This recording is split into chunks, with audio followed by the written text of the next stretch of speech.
আজকে আমি এমন কিছু কথা বলবো যেগুলো আপনারা যারা ডিপ্রেশনে থাকেন, হতাশায় থাকেন, প্যানিক করেন, তারা যদি মন দিয়ে শোনেন তো তাদের অনেক কাজে লাগবে বলে আমার মনে হয়। জীবনের একটা মোড় ঘুরে যেতে পারে। তো আজকে আমি চলে এসেছি মাইন্ডফুল জার্নি উইথ জলিতে। আমি জলি।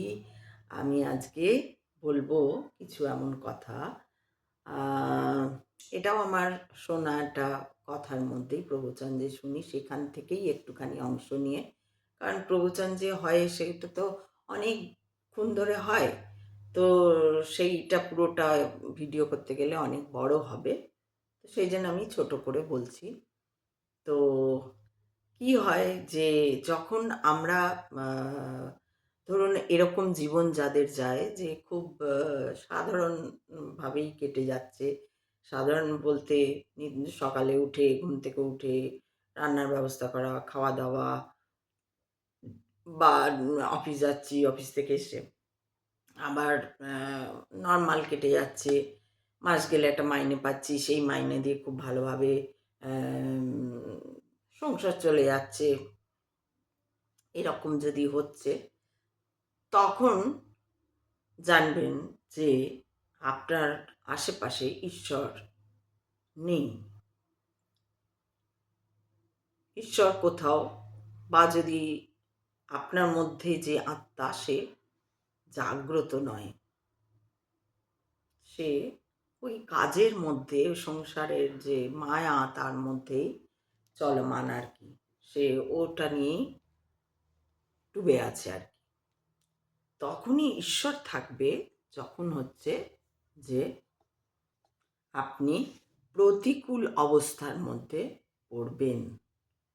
এটা আমার কথা নয়, এটা গীতা, শাস্ত্র, মুক্ত সুখ সমস্ত যে চলে আসছে, কথা চলে আসছে, সে তার মধ্যেই এটা বলা হচ্ছে যে প্রতিকূল অবস্থা, অনুকূল যখন অবস্থা, যখন মানে যখন আপনার নর্মাল কেটে যাচ্ছে, কোনো আপনি দেখছেন আপনার জীবনে তো কোনো সমস্যাই নেই, তখন জানবেন যে ঈশ্বর ইয়ে ধারে পাশে নেই আর কি। কিন্তু যখন দেখবেন যে প্রবলেম, প্রবলেম মানে এমন প্রবলেম যে আহ, সমস্যা, মানে প্রবলেম তো সমস্যাই, মানে এতটা সমস্যা যে আপনাকে ডিপ্রেশনে ফেলে দিচ্ছে। কিন্তু এর মধ্যেও আবার ভাগ আছে, এর মধ্যেও এটা আছে যে আমি সারাদিন কিছু, আমি নিজেরই কারণে নিজে প্রবলেমে পড়েছি, নিজেরই ভুলে নিজে প্রবলেমে পড়েছি, নিজের কমন সেন্স খাটাইনি, তাই আমি নিজে প্রবলেমে পড়ে গেছি।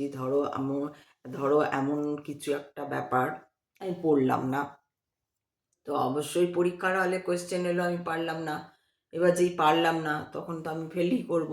তো তারপরে আমি হায় হায় করছি, বাবা আমি ফেল করে গেলাম, আবার আবার আমাকে পড়তে হবে, আবার আমাকে ওই পেপারটা দিতে হবে, বা যাই হোক অন্য ক্লাস হলে ওই ক্লাসে থাকতে হবে। এই যে সেখান থেকে নানা লোকে, বাড়ির লোক বকাবকি করবে, সেই যে একটা কথা, সেটা নয়, সেইগুলো কোনো প্রবলেম নয়।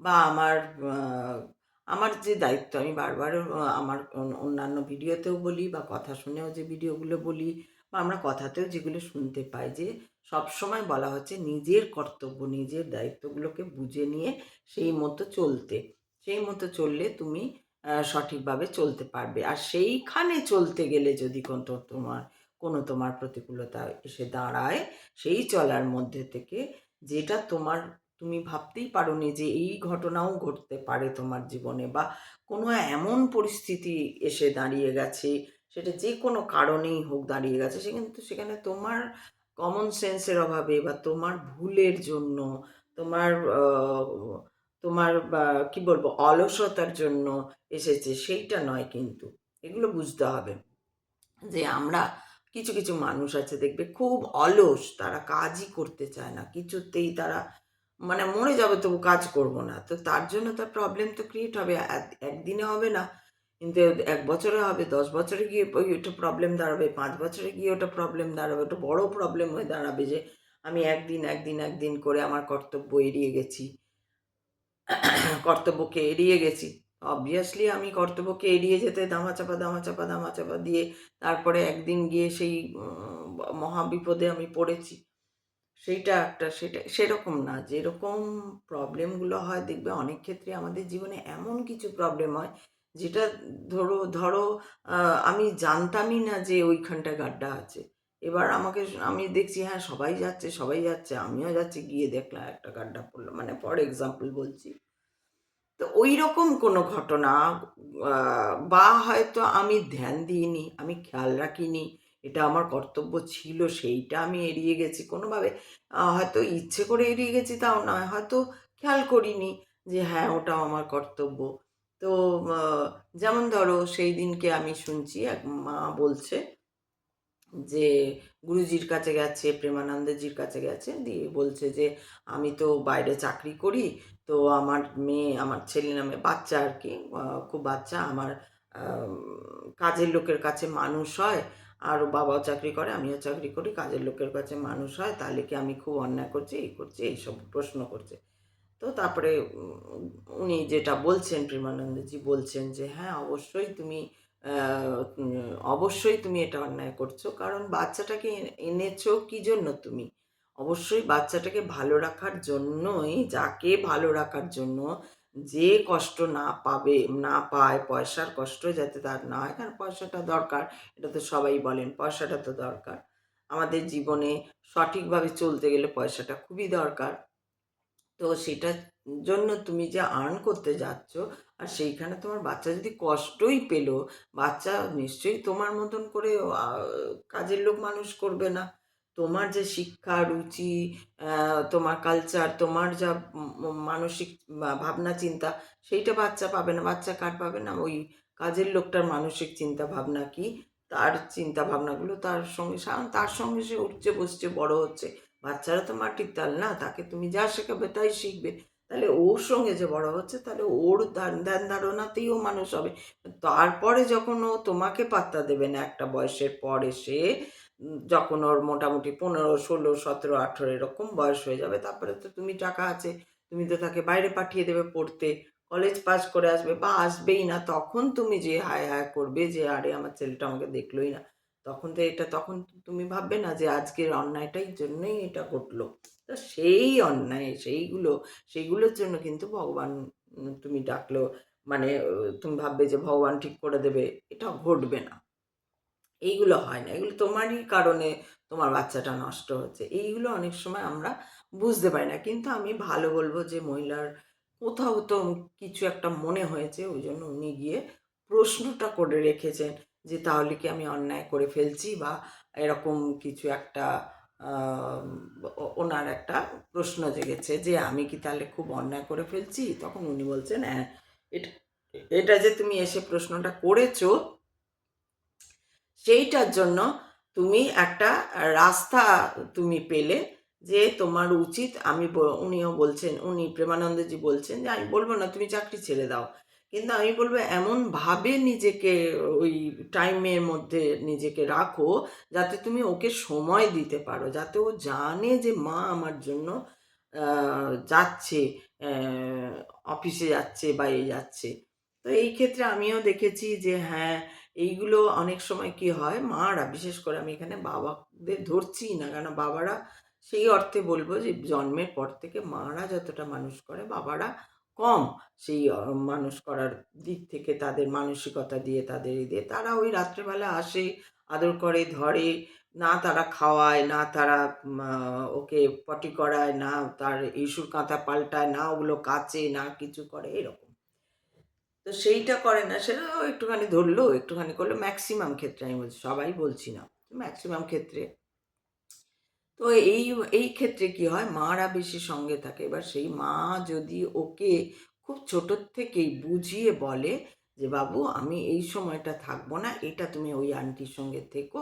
আমি এসেই একদম তোমারকে ভালো গল্প বলবো।" এই ক্ষেত্রে আমার যিনি ডাক্তারবাবু, তিনি তো রামকৃষ্ণ মিশনেরই অধ্যক্ষ ছিলেন। তিনি ওই চেতনার মানুষ ছিলেন। তো তিনি আমাকে বলতেন যে, "কখনো বাচ্চাকে তুমি এটা করো, বিনিময়ে তোমাকে ওটা দেবো, এটা বলবে না। তাহলে ওর বিনিময় পাওয়ার মানে ওই বিনিময় প্রথাটাও তখন থেকেই শিখে যাবে। তখন তোমাকেও যখন বড় হয়ে তোমার কিছু দরকার লাগবে, তখন ও বিনিময়টা একটা কিছু নিয়ে নেবে।" এজন্য ওটা কখনো বলতে নেই যে তুমি পড়াশোনা করো, তোমাকে গাড়ি কিনে দেবো। তুমি পড়াশোনা করো, তোমাকে ফোন কিনে ভালো iPhone কিনে দেবো। তুমি এই করো না। তো বলে তোমাকে এসে ভালো করে ভালো একটা দারুণ একটা গল্প শোনাবো, একটা রাজার গল্প শোনাবো। তোমাকে আজকে অমুক বই থেকে তমুক গল্পটা শোনাবো। আজকে আমরা অমুক খেলাটা খেলবো। আজকে আমরা অমুক জায়গায় আ কিছু একটা ভালো কিছু বা অমুক রান্নাটা আমরা দুজনে মিলে রাঁধবো, ছোট হোক। আমরা রাঁধবো, তুমি তোমাকে কোলে, কোলে নিয়ে রাঁধবো। তুমি দেখবে কেমন করে রান্নাটা হচ্ছে। না, রান্নাটাও কিন্তু একটা শিল্প। তো সেইগুলো সেইভাবে যদি করানো হয়, এবার আপনি ফিরে এলেন আপনার আ আ তখন যখন বাচ্চাটা অফিস থেকে ফিরে আসার পরে বাচ্চাটাকে নিয়েও যদি কাজ করেন, ওকে বলতে, বলতে ওইভাবে বলতে, বলতে ওইভাবেই বড় হয়ে যাবে, ওইভাবে শিখে যাবে ও। তখন ওটা মিস করবে না মাকে, যে মাকে মিস করছি। যেই মিস করবে বাচ্চা যখন মাকে মিস করবে, তখন কি হবে? তখন ওর মধ্যে একটা মায়ের প্রতি রাগ তৈরি হবে।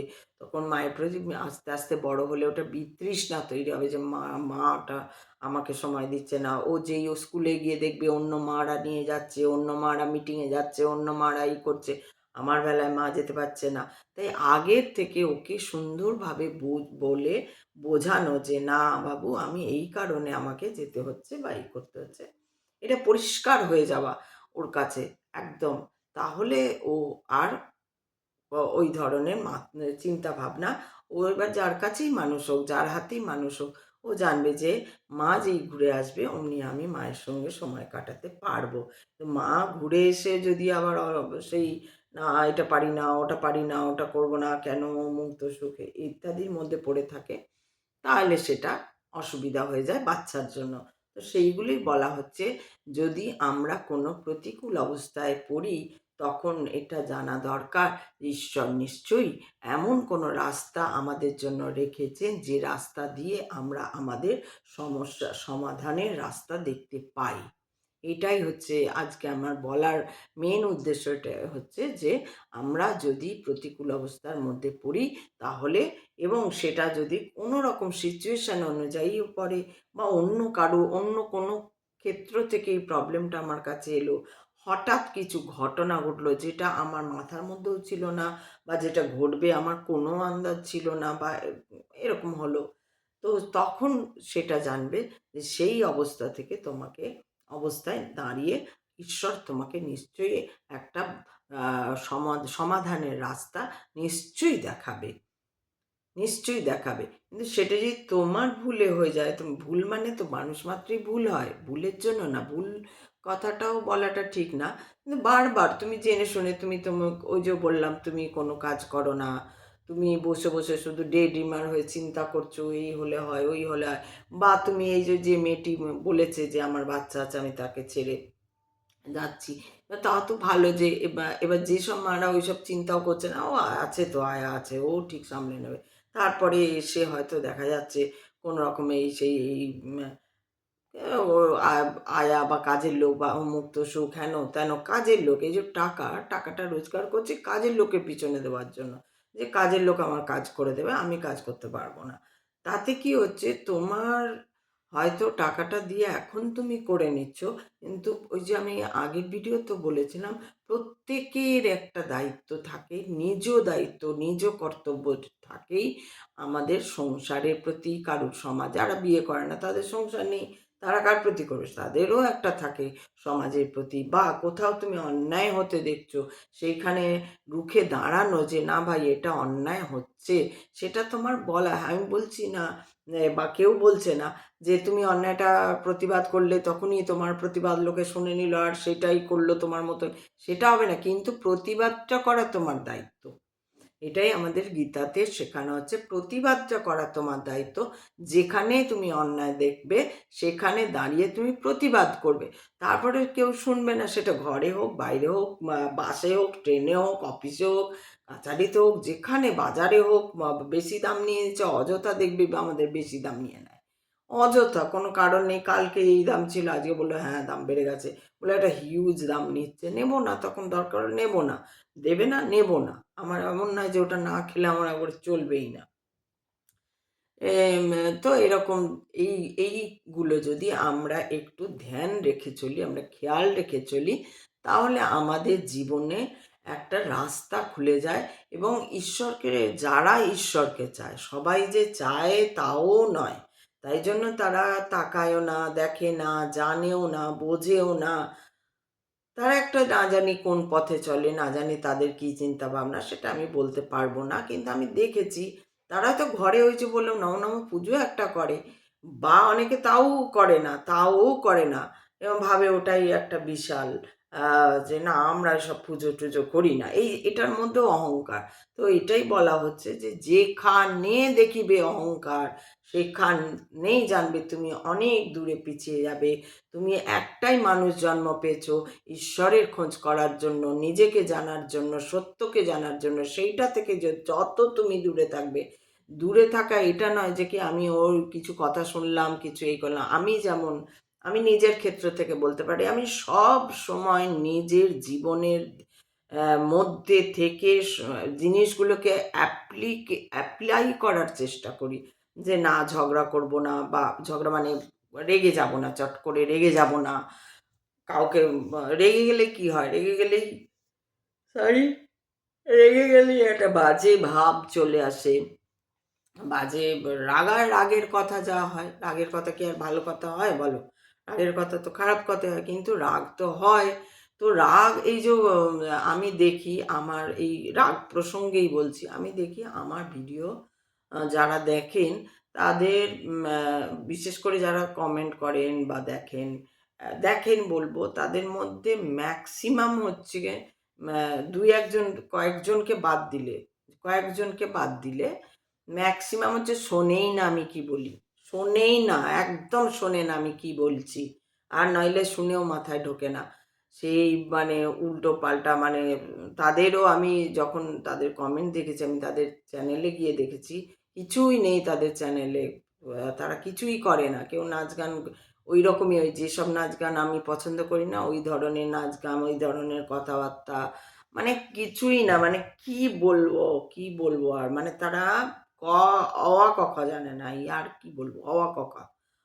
অ, আ, ক, খ বা ABCD যাই বলো, হ্যাঁ? পুজো, আচ্ছা, ধ্যান, একটা যে ভালো রাস্তার দিকের যে ABCD আমি বলছি, সেইটাও তারা জানে না। ABCDও জানে না তারা। হ্যাঁ, তারাও দেখে আমার ভিডিও। কি করে যে তাদের কাছে পৌঁছায়? কেন যে এখনো ভালো কিছু লোকের কাছে পৌঁছলো না? তাদের কমেন্ট দেখেই বোঝা যায় যে তখন ওই কমেন্টগুলো দেখে রাগ হয়, এই যে বললাম রাগ হয়। কিন্তু রাগ হয়ে কিছু করার নেই। এটা একটা ওপেন আ ইয়ে আ কি বলে এটাকে সোশ্যাল মিডিয়া ওপেন ব্যাপার। ওপেনে যে যা খুশি আসবে, যে যা খুশি বলবে।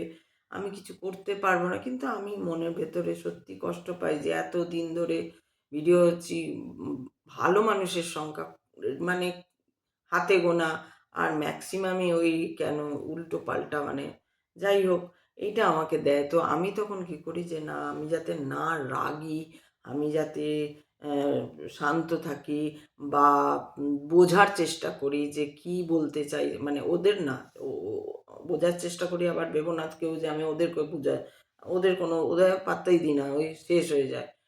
মানে শেষ মানে ওদেরকে একদম পাত্তা দিই না। কারণ ফালতু জায়গা এই যে এইটাই আমি বলছি যে যেখানে আমার দরকার নেই, যেখানে যেখানে মাথাটা ঢোকালে আমি কিছু শিখতে পারবো না, আমার কিছু শেখা আর্ন করতে পারবো না, কোনো কিছুই ঘটবে না ওখানে।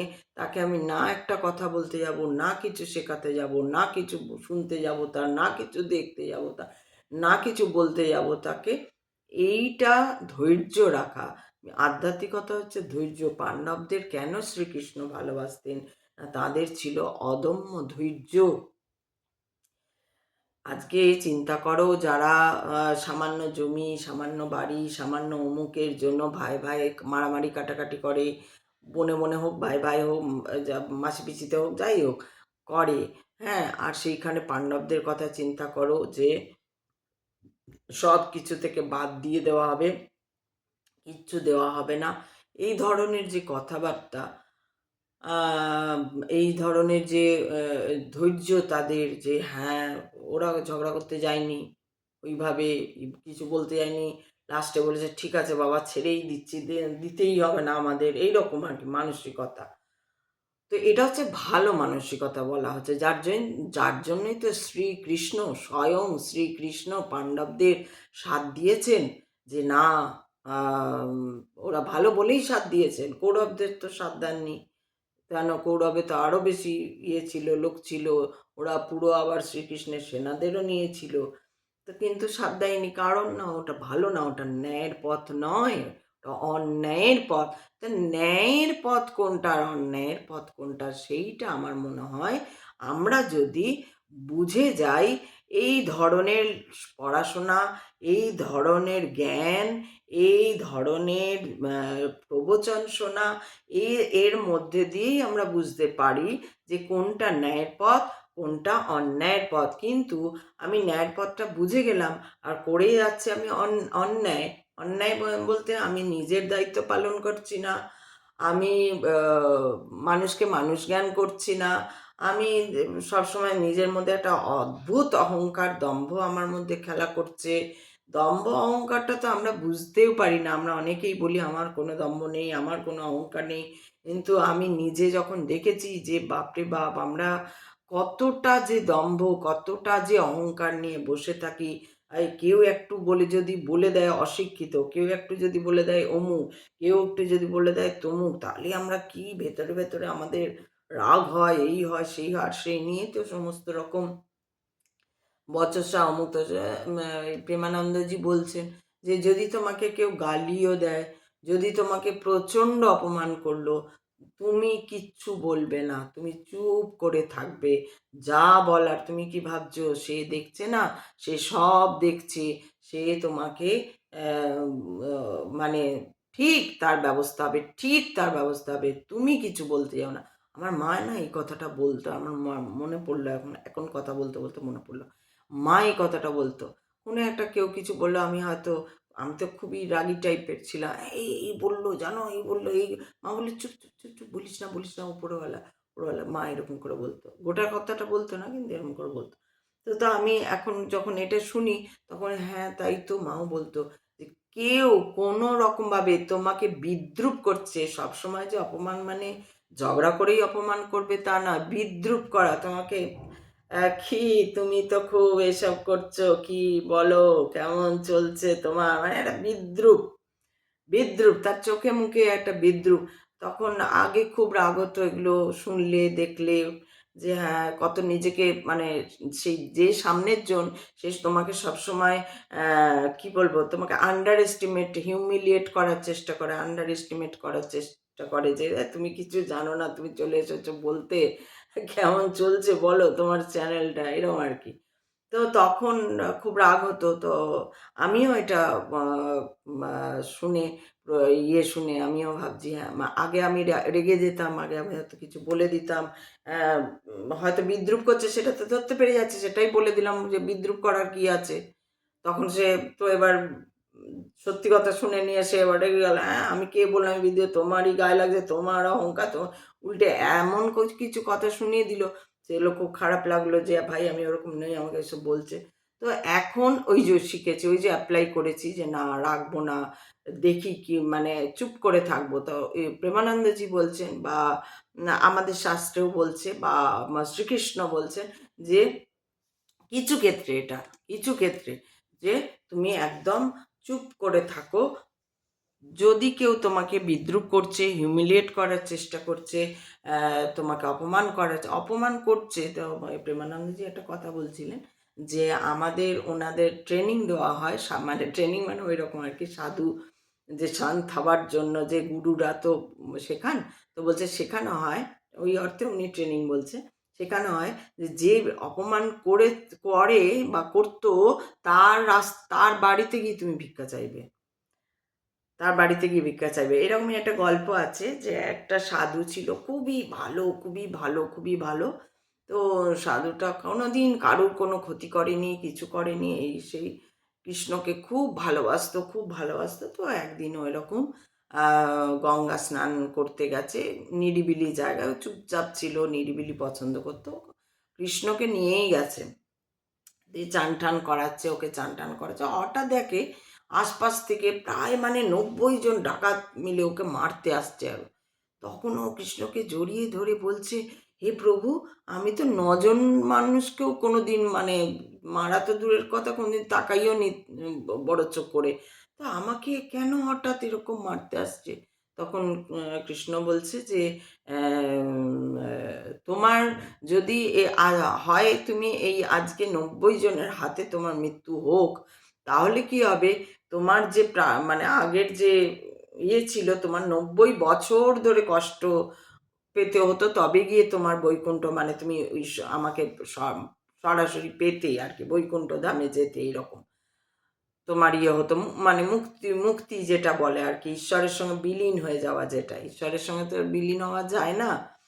তো সেইরকম ভাব সেই না থাকলে বিলীন হওয়া যায় না। আর জন্ম হবে না আরকি, সেইটাকেই বলে ঈশ্বরের সঙ্গে বিলীন। তো বলছে যে এরকম তোমার ৯০ বছর এখনো বাকি ছিল। তোমার এত প্রারব্ধ, এত আগের তো আজকে যেহেতু তুমি এই পুজো, এই ভক্তি, ভক্তি, ভক্তি, ভক্তি করে এসছো, তাই জন্য এই অবস্থায় তোমাকে ৯০ জন মিলে মানে ৯০ জনের মারে যদি তোমার মৃত্যু ঘটে যায়, তাহলে পরের জন্মেই তুমি আবার ঈশ্বরের আ মানে ঈশ্বরকে পাবে এবং ঈশ্বরের সাথে তুমি বিলীন হয়ে যাবে। আ যদি তুমি এটা করে নিতে পারো। তখন ও নিজেকে সঁপে দিল ওই ৯০ জনের ৯০ জন ওকে মেরে দিল।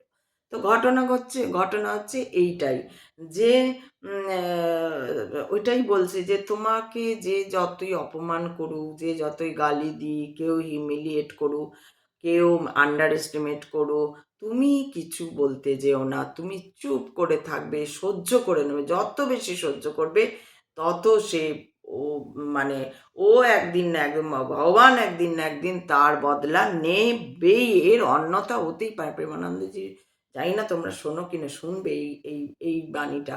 বলছে অন্যথা হতেই পারে না, এর কোনো অন্যথাই হবে না। হবেই। যে তোমাকে অপমান তুমিও যদি কাউকে অপমান করেছো, তাহলে সেটা জানবে তোমাকে তার শাস্তি পেতেই হবে। সে যদি তোমাকে অপমানের against এ কিছু বলে দিল, তোমাকেও অপমান করে দিল, তাহলে কিছু হবে না। কিন্তু যদি এমন হয় তুমি কাউকে অপমান করলে আর সে তোমাকে কিছু বলল না, তাহলে জানবে তোমাকে পরম এবং চরম শাস্তি পেতে হবে ঈশ্বরের কাছ থেকে। কারণ মানুষকে অপমান, প্রত্যেক মানুষের মধ্যেই আত্মা, কাউকে অপমান করা, কাউকে বিদ্রূপ করা, কাউকে নিয়ে হাসাহাসি করা বা কিছু, এইগুলো হ্যাঁ, আমরা একটা সবাই মিলে নিজেদের সঙ্গে মজা করছি, সেটা একটা আলাদা। কিন্তু কাউকে বিদ্রূপ করা, বিশেষ করে বিদ্রূপ করা, অপমান করা বা ওটাই কারুর কিছু খামতি নিয়ে তুমি যদি ধরো, যারা অনেকেই আছে, আ কারুর হাত নেই, কারুর পা নেই, কারুর কিছু নেই, কারুর একটা চোখ নেই, কারুর দুটো চোখ নেই, কারুর অন্ধ, কারুর কথা বলতে পারে না, কেউ শুনতে পায় না কানে। এরকম বিভিন্ন তো আমরা সমাজে দেখি। এবার যদি তুমি তাদের নিয়ে হাসাহাসি করো, বিদ্রূপ করো, বা ধরো কেউ পাসই করতে পারেনি, বা ধরো কেউ কোনো মানে কোনো একটা দিক থেকে দুর্বল, বা কারুর খুব ছোটবেলায় বাবা-মা হারিয়েছে, বা অন্য কিছু, বা কারুর যাই হোক কোনো ঘটনা ঘটেছে, তখন যদি তুমি সেগুলো নিয়ে হাসাহাসি করো বা সেইগুলো তুলে বা ধরো অনেকের দ্বারা বাচ্চা হয়নি, সেইটা তুমি বললে, হ্যাঁ, তোমার তো আর কি বাচ্চা হয়নি এরকম। তো আমরা বলে ফেলি। আমরা রাগের মাথায় অনেক সময় এরকম কথা বলে ফেলি। কিন্তু যদি এমনও হয় যে আমরা বলে দেই, তাহলে সেখানে গিয়ে ক্ষমা চাওয়া উচিত যে, "তুমি কিছু মনে করো না। আমার তখন রাগের মাথায় এটা বেরিয়ে গেছে।" যদি এরকম হয়। কিন্তু মেক্সিমাম মানুষরাই দেখা যায় রাগের মাথায় বলে না। ওরা ইচ্ছাকৃতভাবে বিদ্রূপ করে, হিউমিলিয়েট করে, আন্ডার এস্টিমেট করে। নিজেকে খুব ভাবে, "আমি একদম সঠিক আছি। আর বাকি আমার চারপাশে যারাই আছে তারা সব ভুলভাল, এঁটো পাঁটা, কিচ্ছু জানে না, অমুক তসু।" হ্যাঁ, যারা জানে না তারা জানে না। যেমন আমি এখানে বললাম বোধহয়, কে যেন বলে আবার ভুলেও গেলাম। আমার যারা ভিডিও দেখে আমি দেখেছি তাদের, যে অনেকেই হ্যাঁ, সত্যি জানে না। কিন্তু আমি তাদের নিয়ে বিদ্রূপ করছি। আমার খুব খারাপ লাগে, কেন জানে না, জানতেও চায় না। আমি যে এই যে বলছি ঈশ্বর, ঈশ্বর, ঈশ্বর, ঈশ্বর, ঈশ্বর, ভোলানাথ, ম বা শ্রীকৃষ্ণ, মহাদেব, এই সেই এত যে বলছি, তাদের ওইসব নিয়ে কোনো চিন্তা নেই। তারা কি চুল ওকে এটা মানে ন্যাড়া হলাম বা চুল কাটলাম, আমার চুল ভাই ব্যক্তিগত ব্যাপার। যাই হোক, এসব নিয়ে বলা উচিত না। তো এই ধরনের যে মানুষগুলো রয়েছে সে তো দেখছি, কিন্তু কিছু বলা উচিত নয়। এই যে অ্যাপ্লাই করছি, যা আগে যেমন বলতাম, বলা উচিত না, চুপ করে থাকা উচিত, যে ঈশ্বর দেখে নেবে, ঈশ্বর দেখে নেবে, ঈশ্বর দেখে নেবে, ঈশ্বর দেখে নেবে। যাই যতই কেউ যদি অপমানও করে, কেউ কিছু বলে, একদম চুপ থেকে সেটা সয়ে যাওয়া উচিত। সয়ে গেলেই হবে, ঈশ্বর তখন তোমাকে সাথ দেবেই। যে তুমি চিন্তা করো না, আমি আছি, আমি সব সামলে নেব। সব সময় ঈশ্বর এটা বলছেন, তুমি চিন্তা করো না, আমার উপর সবটা ছেড়ে দাও, আমি সব সামলে নেব। অর্থাৎ আমার সামনে আমি যদি মনে করি যে আমার এই যে দেহ, তার আগে রয়েছেন ঈশ্বর, তাই কেউ অপমান করলো, কেউ বিদ্রূপ করলো, কেউ হাসাহাসি করলো, কেউ বাজে কথা বললো, কেউ অমুক করলো, কেউ তসু করলো, যা করলো সেটা আমাকে ওরা দেখে ভাবছে আমি আমাকে আমার দেহটা দেখে, কিন্তু আমার আগে আছে ঈশ্বর, ভোলানাথ, মহাদেব, শ্রীকৃষ্ণ, যাই বলো, যাই আছে তিনি আছেন স্বয়ং এখানে দাঁড়িয়ে। তাহলে আগে তার গায়ে আঁচ লাগছে, তারপরে আমার কাছে যাচ্ছে। তাই যারা এটা বলবে, যারা করবে, তারা ঈশ্বরকে বলছে। তাই জন্য ঈশ্বর তো বলবে যে ভাই তোমার নিজের কিছু নেই, তুমি নিজের দিকে তাকাও আগে, তারপরে কাউকে বলবা, কি বলবেন সেটা ঈশ্বরের ব্যাপার। কিন্তু বলা উচিত নয়, সেটা আমরা জেনেছি, শিখেছি, এবং আমরা এটাই বলি যে মানুষেরও উচিত যে কাউকে হিউমিলিয়েট না করা, কাউকে ডিস্টার্ব না করা, কাউকে আন্ডার এস্টিমেট না করা, কাউকে বিদ্রূপ না করা। প্রত্যেককে যে যেমন করে পারে, তার জীবন বইছে, আছে। তোমরাও যদি তোমাদের যে প্রতিকূল অবস্থা, সেই প্রতিকূল অবস্থার মধ্যে একটাই তোমাদের লক্ষ্য হবে যে তোমরা সঠিক নির্ণয় নেবে, একদম শান্ত হবে, তারপর নির্ণয় নেবে যে তোমার কি করা উচিত, আর দেখবে ঈশ্বর ঠিক তোমার রাস্তা খুলে দেবে, অবশ্যই খুলবে। খুলবে না এ হতে পারে না, এটা আমার কথা না, এটা গীতারও কথা। এটা যাঁরা প্রবচন দেন তাদের কথা যদি তোমরা শোনো, তাদের কথাতেও এই কথাটি পাবে। তাদের কথা তোমরা শোনো কি শোনো না, ওই জন্য তাদের কথা হিসাবে আমি আমার আজকের কথায় সেই বক্তব্যই রাখলাম। একদম তোমরা ঘাবড়াবে না, তোমরা প্যানিক করবে না, তোমরা কোনো চিন্তা করবে না, সমস্ত কিছু ঈশ্বরে দিয়ে দাও, আর সঠিক নির্ণয় নাও। যেই তুমি চুপ হবে, একটু একাগ্র হবে, তখনই দেখবে তোমার মধ্যে ঈশ্বরই বলে দেবে যে এইটা হচ্ছে তোমার এখন তখনকার, মানে যে মুহূর্তে তুমি এটা করবে, যে মুহূর্তে তুমি সেই সমস্যায় পড়বে, সেই সমস্যার থেকে তোমাকে কিভাবে বাইরে যেতে হবে, সেইটা স্বয়ং ঈশ্বর তোমাকে রাস্তা দেখিয়ে দেবেন। তাই সেই রাস্তা পেয়ে গেলে তোমার জীবনের মোড়ই ঘুরে যাবে, নিশ্চয়ই খুব ভালো হবে। সেটাই এই জন্য আজকে বললাম। সবাই খুব ভালো থাকবে। ওম নমঃ পার্বতী পতে, হর হর মহাদেব, শিব শম্ভো। হরে কৃষ্ণ, হরে কৃষ্ণ। ভালো থেকো সবাই।